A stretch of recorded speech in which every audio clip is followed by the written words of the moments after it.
बिकाऊ, दिखाऊ और टिकाऊ।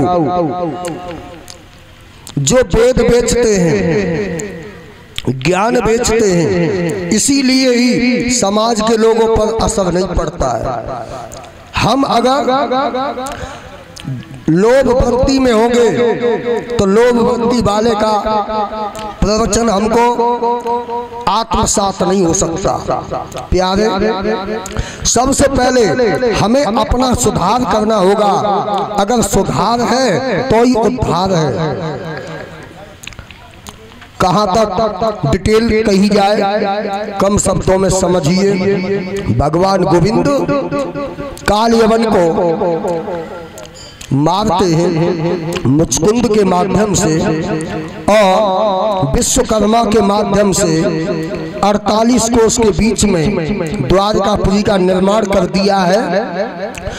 समस्त स्वजन बंधु बांधवों को वहां पहुंचा दिया। प्रातः काल हुआ है, जागे सभी लोग आपस में कहने लगे, भाई द्वार कहाँ, द्वार कहाँ, द्वार कहाँ। इसीलिए ही उस पावन नगरिया का नाम द्वारका पड़ गया। ये द्वारकापुरी सब प्रकार से यदुवंशी लोगों के लिए अनुकूल बनी। वहां भी देखो, गोकुल छोड़ के मथुरा में, वृंदावन में आए राक्षसों ने वहां भी पीछा नहीं छोड़ा, और वृंदावन से मथुरा में आ गए, वहां भी राक्षसों ने पीछा नहीं छोड़ा, जरासंध इत्यादि ने। और मथुरा को छोड़ के द्वारका पहुंच गए, वहां भी राक्षस आते जाते हैं। भगवान उनका सहज ही सहज में संहार कर देते हैं।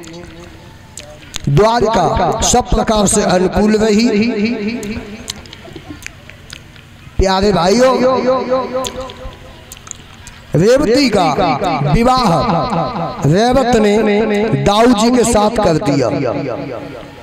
रेवती बलदाऊ से बहुत लंबाई ज्यादा थी। इनकी लंबाई कितनी थी? 21 हाथ लंबी थी, 21 हाथ। दाऊ ने अपने हल मूसल से ठोक ठोक के लेवल पर ले आए। आपको एक नई बात बताऊं, राधा कृष्ण मंदिर में साथ साथ होंगे, सीताराम जी साथ साथ होंगे, और देवी देवता लक्ष्मी नारायण भी साथ साथ होंगे। लेकिन दाऊ और रेवती एक साथ किसी मंदिर में आपको देखने को नहीं मिलेंगे। अगर होगी भी तो दाऊ अलग होंगे और रेवती किसी कोने में हाथ जोड़े खड़ी होगी। उनको डर है कि कहीं फिर से मूसल खोपड़ी पर न पड़ जाए। और दूसरा भाव ये है कि दाऊ और रेवती मर्यादा का ज्ञान देते हैं समाज के लोगों को। तीर्थ में जाओ, कथा में जाओ, मंदिर में जाओ, सत्संग में जाओ, संत गुरु के आश्रम में जाओ, तो मर्यादा का हनन मत करना। हा हा हा हा, ही हु, पत्नी के साथ मजाक मत करना। अच्छे कार्यों में उसको बहन के भाव से समझिए। मर्यादा का पालन करना दाऊ सिखाते हैं। भगवान कन्हैया कभी कभी किसी किसी गोपी की चुनरिया फाड़ देता है, मटकिया गिरा देता है, हंसी मजाक कर देते हैं ठाकुर, लेकिन दाऊ जी को हंसना नहीं आता।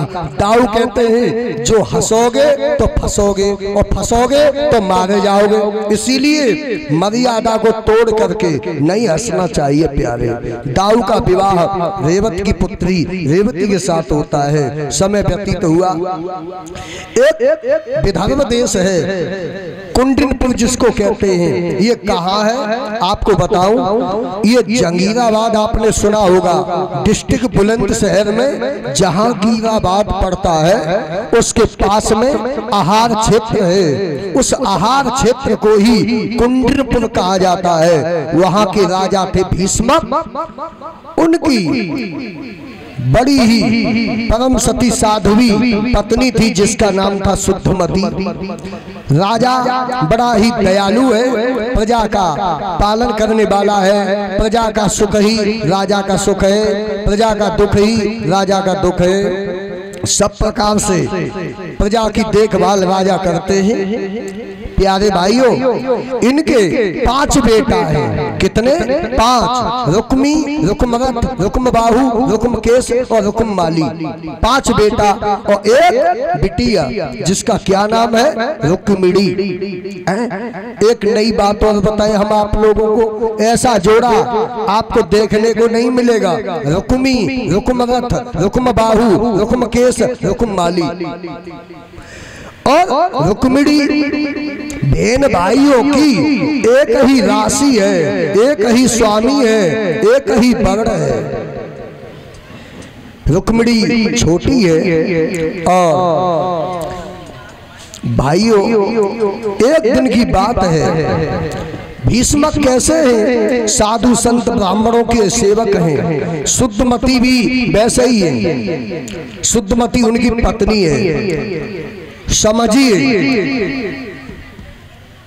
संगत, पंगत और रंगत। जिसकी पंगत समझते हो, खान पान, जिसका खान पान शुद्ध होगा और जिसकी संगत शुद्ध होगी तो उसके जीवन की रंगत भी शुद्ध बन जाएगी। जब अच्छा खान पान होता है तो अच्छी बुद्धि होती है, वो अच्छी बुद्धि होती है तो अच्छी बुद्धि से ही बुद्धि, अच्छी बुद्धि कहो या शुद्ध मति कहो, एक ही बात है। अच्छे खान पान और अच्छी संगत के बिना शुद्ध मति नहीं होती, और जब तक शुद्ध मति नहीं होती तब तक ऐश्वर्य की देवी परम शांति दात्री देवी रुक्मिणी का प्रादुर्भाव नहीं होता, अर्थात परम शांति हृदय में नहीं आती है। शुद्ध संगति से और शुद्ध पंगति से ही शुद्ध मति बनती है और शुद्ध मति से ही परम गति होती है। प्यारे भाइयों, एक दिन एक ब्राह्मण आए, शायद देवर्षि नारद आए और उन्होंने गीत गाया बीड़ा पर। श्रीमन नारायण नारायण नारायण, श्रीमन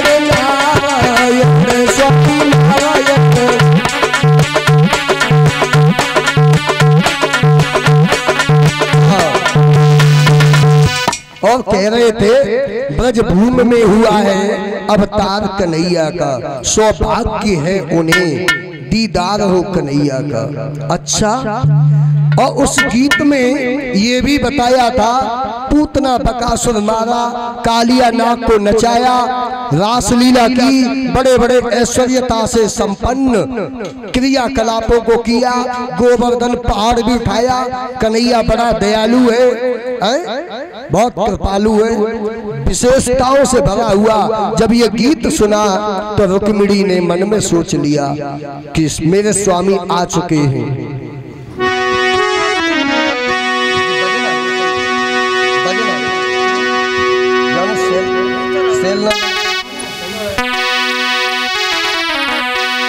कि सोचने लगी रुक्मिणी मन में, ओ प्राणेश्वर कहाँ सो रहे हैं।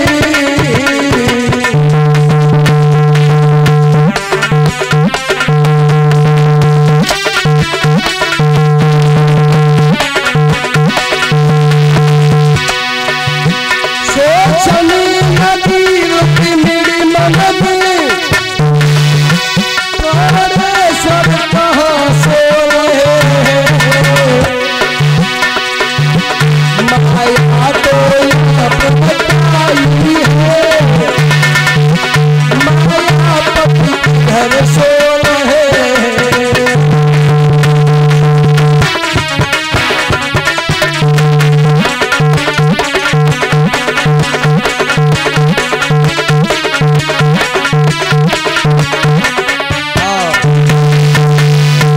लगता है मेरे स्वामी आ चुके हैं।